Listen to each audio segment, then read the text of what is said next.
que há uns 38 anos, quase 40 anos atrás, eu dei aula de Apocalipse, eu comprei tudo quanto é livro que tinha de Apocalipse, em português, em inglês, e tinha uma pilha de livros, devo ter na minha casa ainda uma pilha de livros assim, e eu estudei bastante o Apocalipse, mas parecia que aquilo era uma coisa muito distante.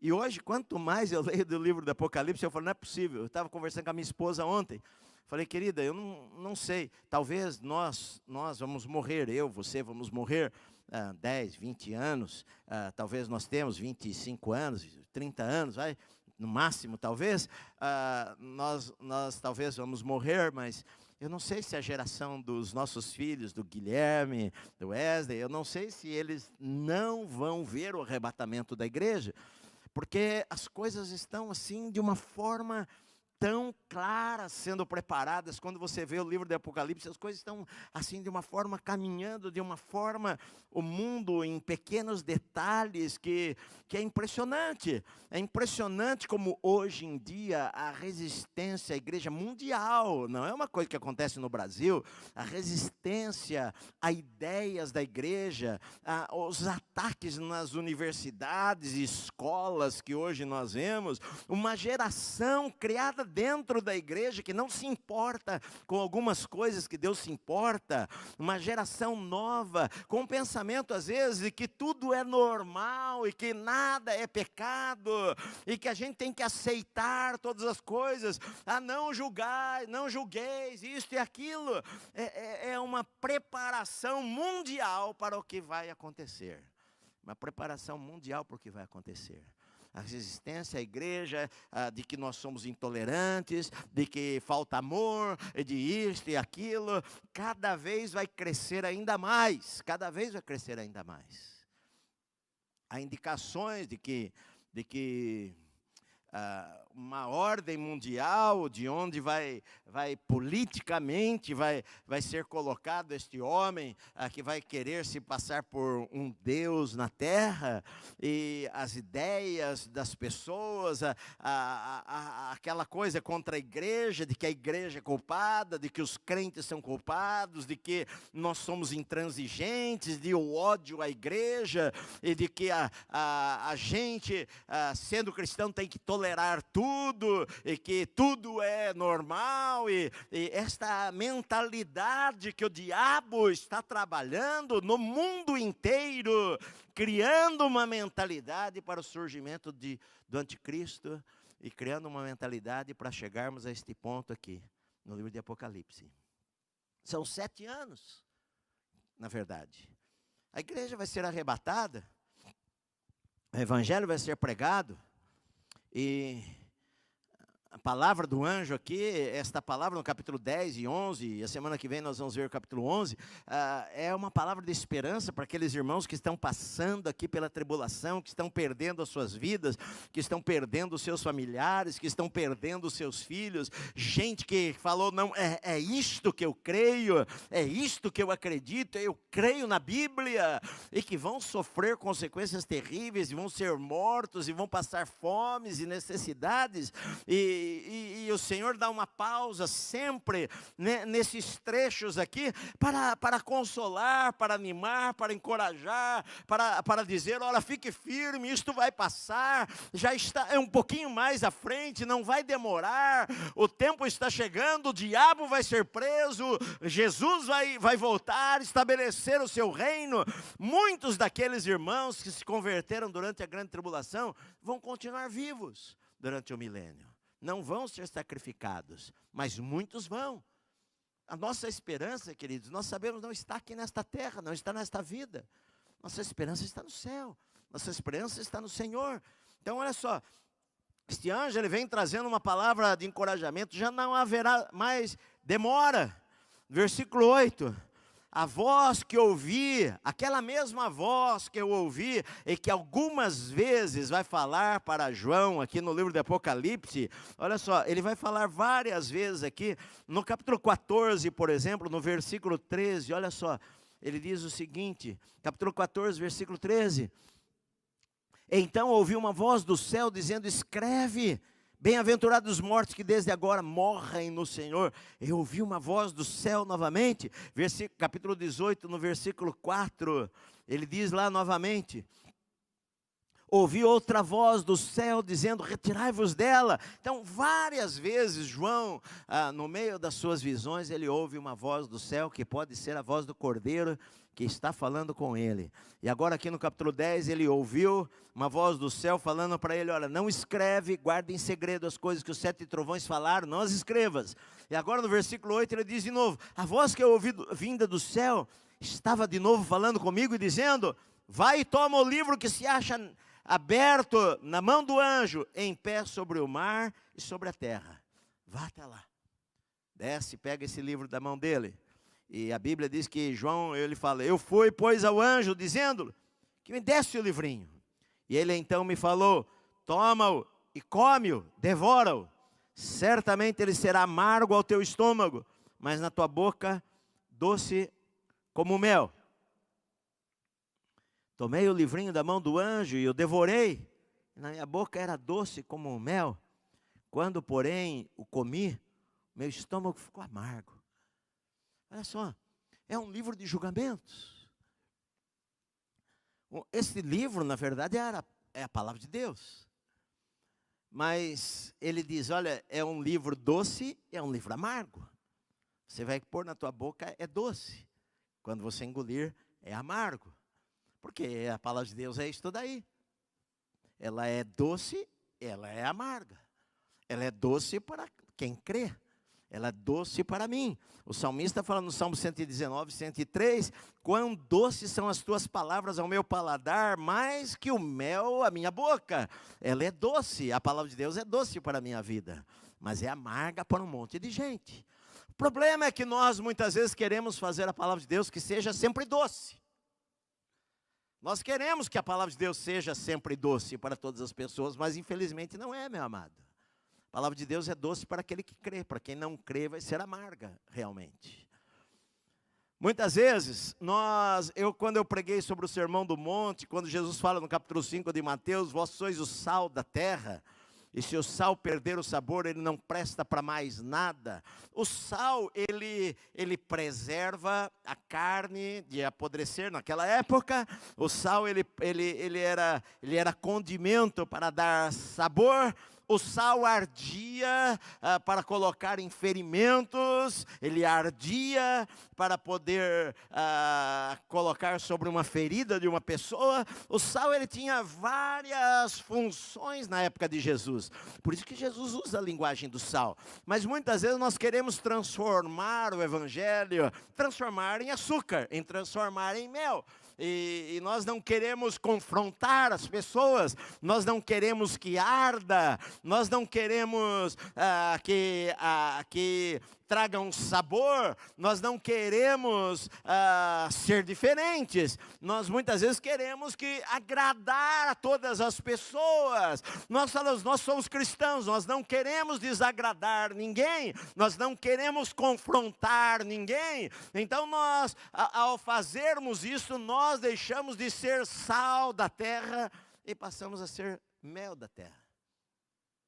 Passamos a simplesmente falar coisas que agradam os ouvidos das pessoas, mas que no final da história não vai ser nada bom para elas. Não vai ser nada bom para elas.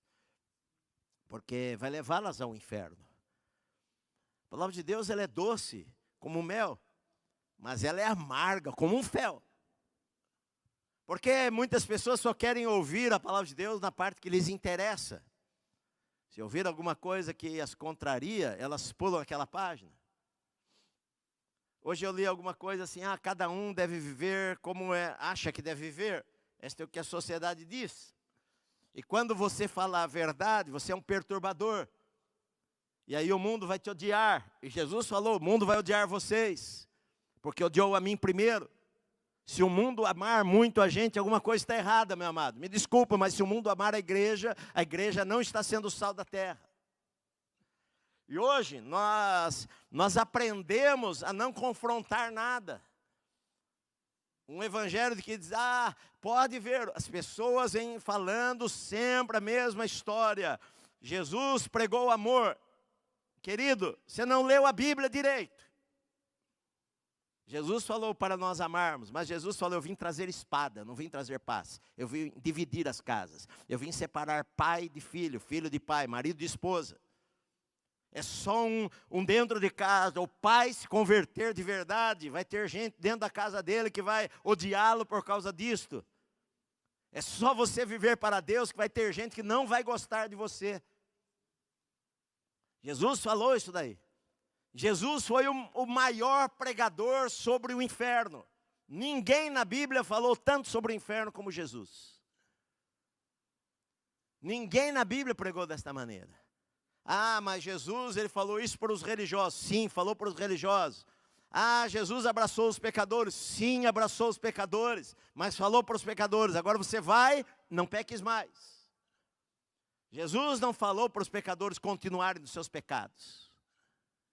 O problema é que nós queremos transformar o livrinho, nós queremos transformar a palavra de Deus apenas em mel, e não no amargo. E este anjo falou para ele: olha, este anjo está trazendo julgamento, e nós não gostamos de julgamento. Nós gostamos que tudo termine na paz.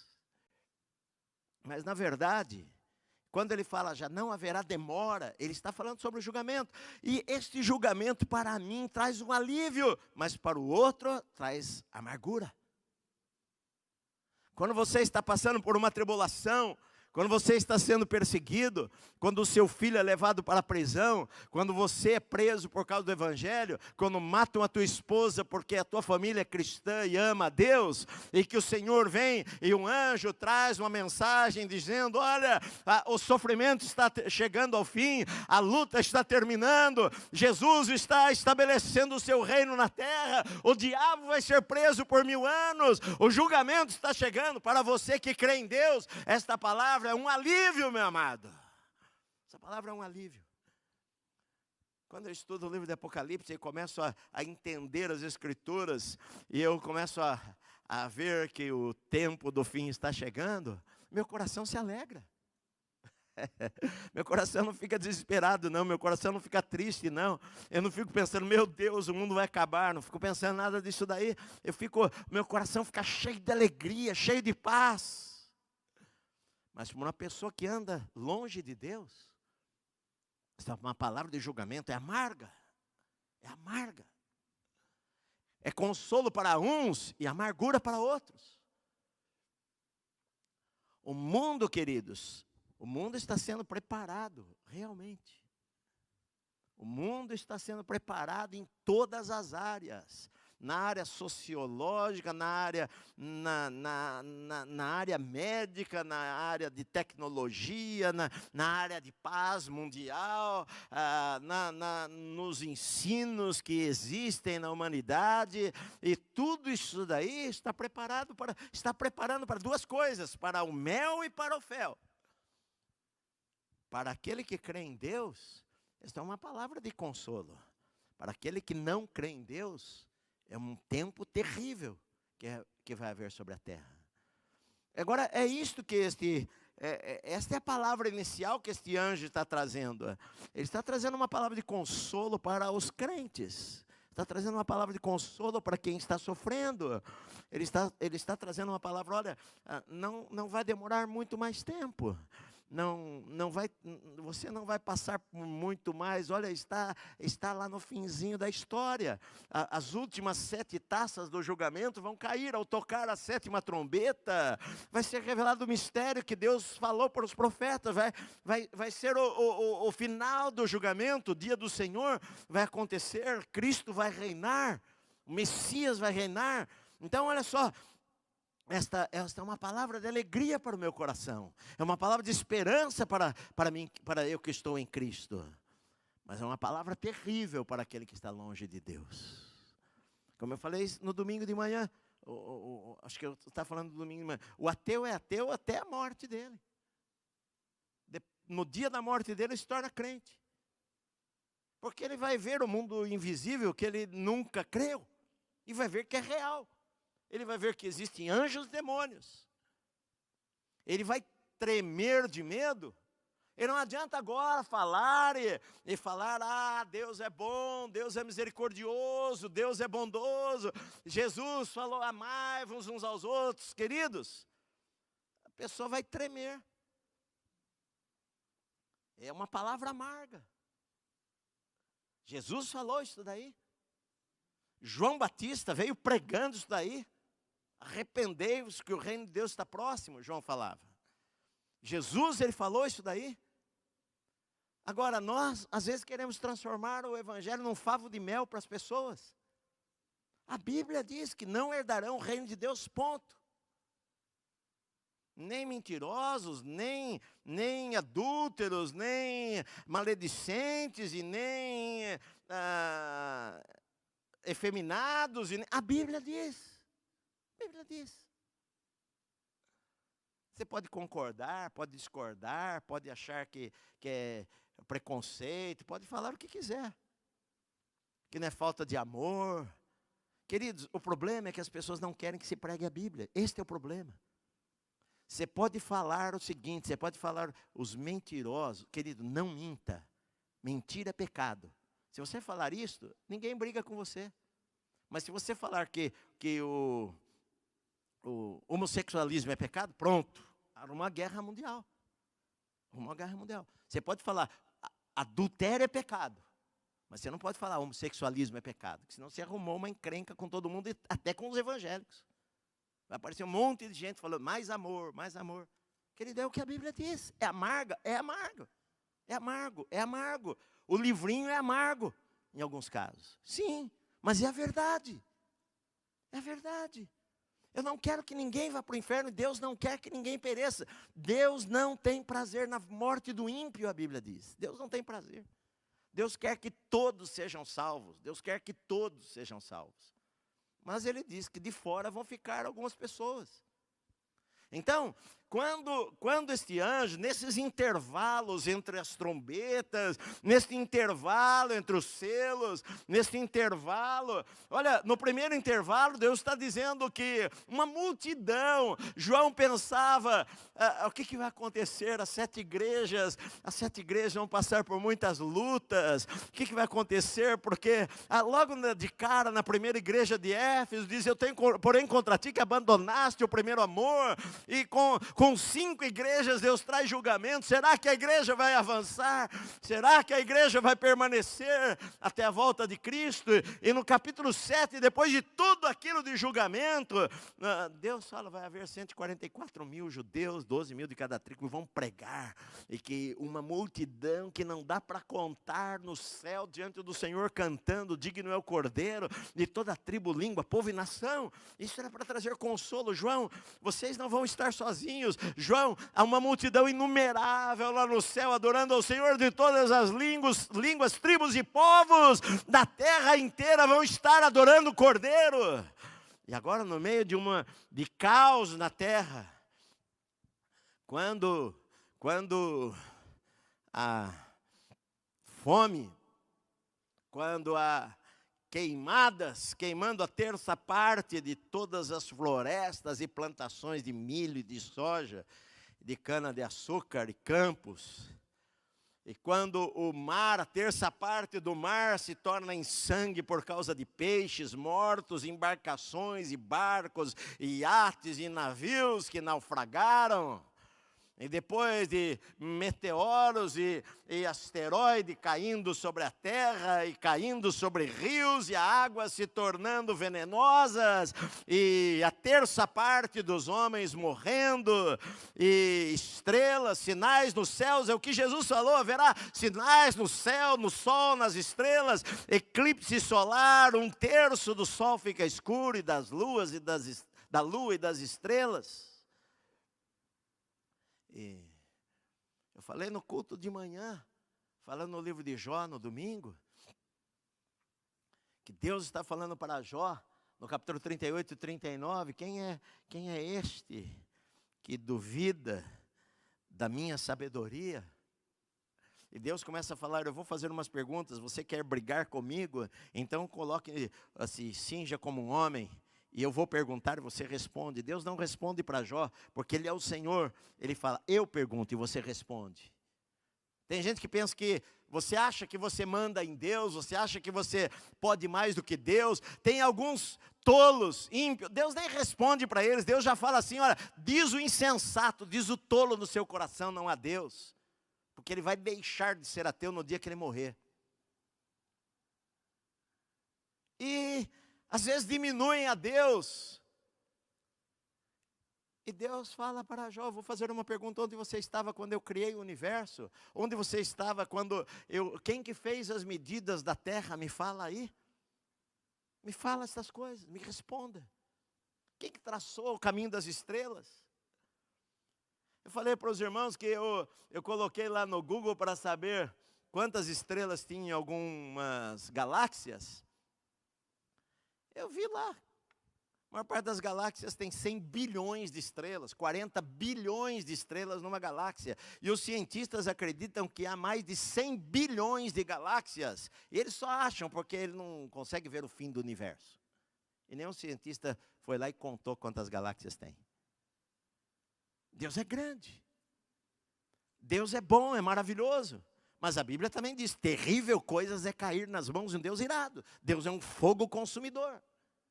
Jesus, quando falou do inferno, ele usou a palavra geena, que era a palavra usada para o depósito de lixo que queimava dia e noite do lado de fora da cidade de Jerusalém. Ele usa esta palavra geena lá para falar daquele lixão que pegava fogo. E Jesus muitas vezes passou ali com seus discípulos e ele falou usando esta linguagem, onde o fogo nunca se apaga, onde o verme lá está o tempo inteiro se revirando. Onde há ranger de dentes, onde há gemidos. Porque a palavra de Deus é amarga muitas vezes na vida das pessoas. Não é só doce não, meu amado. Não adianta você falar que tudo está bem, e ele morre, e de repente os seus olhos são abertos, e ele está cercado por demônios gritando nos seus ouvidos e gemendo. E aí não adianta mais. Morreu. Não tem mais misericórdia.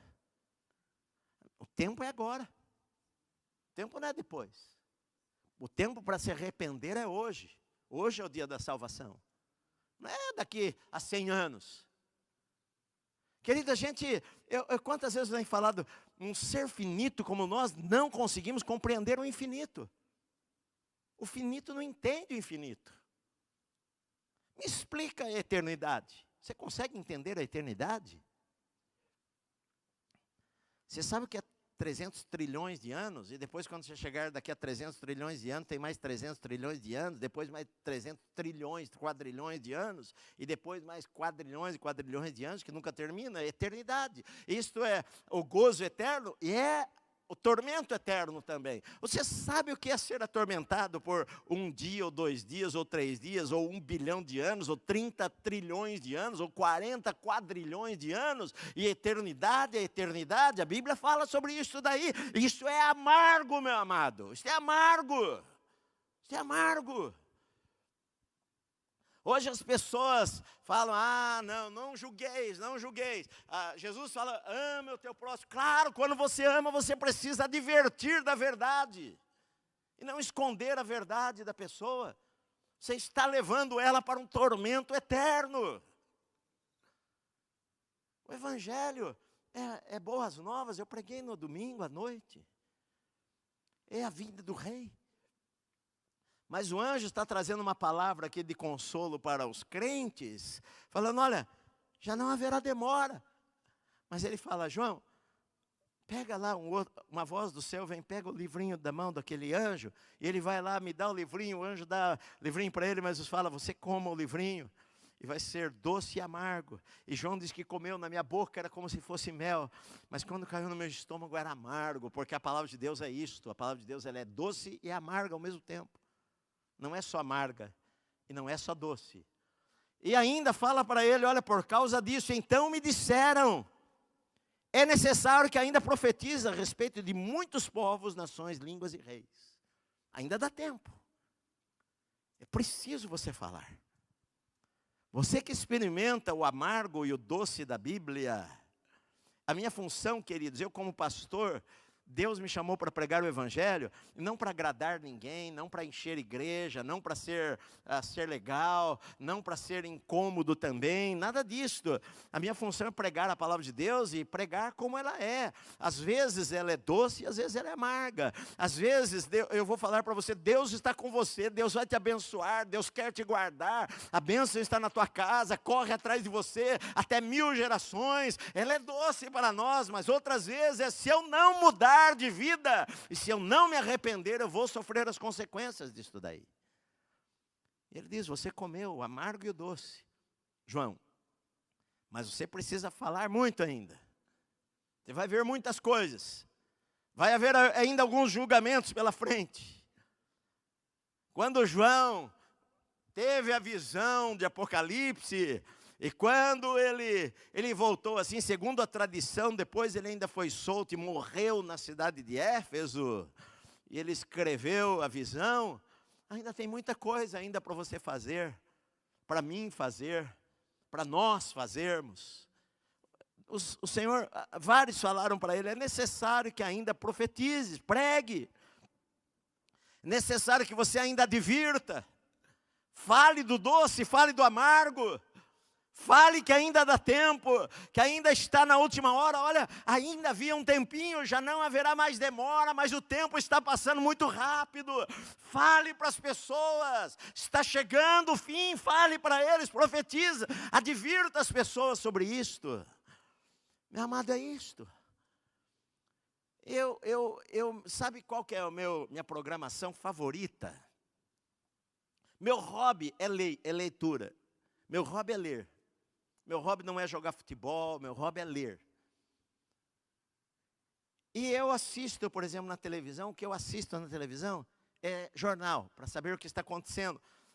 Eu acredito que um pregador do evangelho tem que ter a Bíblia numa mão e o jornal na outra. O jornal no sentido de que ele precisa saber o que está acontecendo no mundo, para pregar a realidade. Saber o que está acontecendo, enxergar o mundo, enxergar o que é que está acontecendo, o que o diabo está fazendo, o que Deus está fazendo.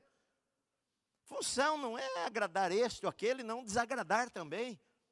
Quanto a nós, eu não quero desagradar ninguém, mas está dizendo aqui, olha, você tem que falar o que está.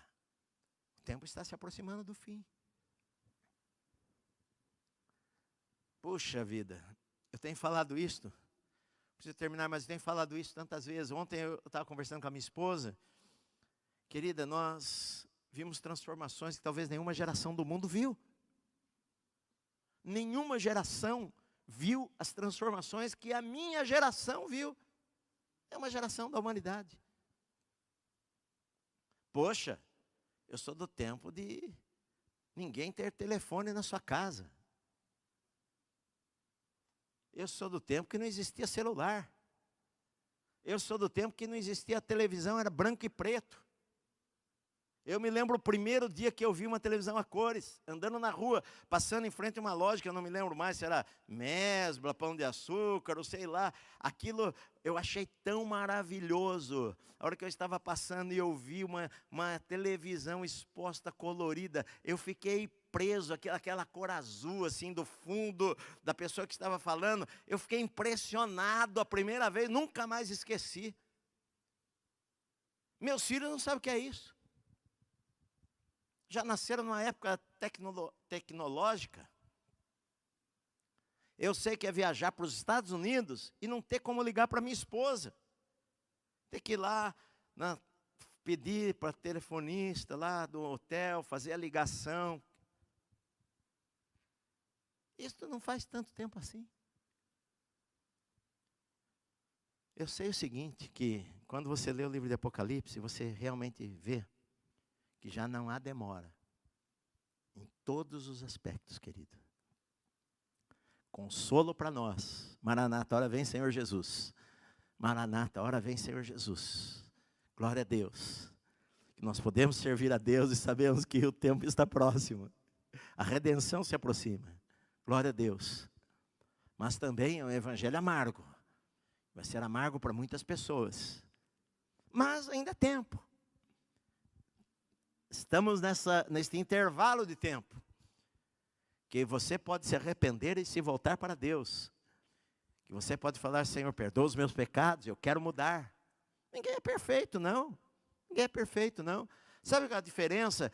É que o crente, quando você se converte, não é que você não peca mais, não, mas é que quando você peca, você fica triste com aquilo. Você não quer pecar, você quer viver em santidade, você quer obedecer a Deus, você não se conforma com aquilo, você não se conforma com o pecado. É verdade ou não é? Verdade. Se você é crente, você peca, você não se conforma, você não quer viver daquela maneira. Você não acha que aquilo é o normal. Não. Deus me ama mesmo assim, é assim que eu vou ver. Não, você que é crente, que tem o Espírito Santo dentro de você, você não quer viver daquela maneira. Eu não quero. Se você mente, falando, eu não quero mentir, eu não quero viver assim. Não quero, eu quero falar a verdade. Agora, se você vive e nada te incomoda, eu tenho dúvida se você conhece a Deus realmente, se o Espírito Santo habita em você. Porque o Espírito Santo vai incomodar você. Vai incomodar você. Você não era crente, você fazia de tudo. Você não era crente, você não estava nem xingava todo mundo, falava palavrão, mentia, xingava esse, aquele, aprontava de tudo, nada te incomodava. Quando você se converteu, começou a te incomodar. Começou a te incomodar.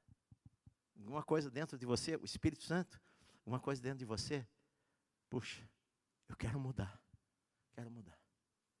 Mesmo que você tenha vindo à frente chorado, fala: Senhor, eu vou mudar, e volta para casa, e não muda, mas o teu desejo era mudar. O teu desejo é mudar. Você vai lá e fala: Senhor, me perdoa, o teu desejo é mudar. Então é uma palavra de consolo, mas é uma palavra de alerta. Consolo para a igreja, consolo para aquele que ama a Deus, mas alerta para aquele que vive longe de Deus achando que tudo está bem, achando que tudo está certo, achando que o mundo cada vez está melhorando. Não está. O mundo está caminhando realmente para o fim. Não é por causa de pandemia agora, não. O pastor está falando isso por causa de pandemia. Não, teve outras pandemias na história da humanidade. É por causa de um todo. Por causa de um todo. Não é uma coisa. Está tendo terremoto, não sei onde. E o terremoto sempre houve. Na época de Roma, houve terremotos que destruíram cidades inteiras, como Pompeia e outras cidades. Não é por causa de terremoto, é um todo. É um tudo que está acontecendo, que aponta para que realmente estamos caminhando a passos muito rápidos. Se a minha geração não vê, talvez, ninguém pode afirmar nada, mas como vai estar daqui a 50 anos as coisas?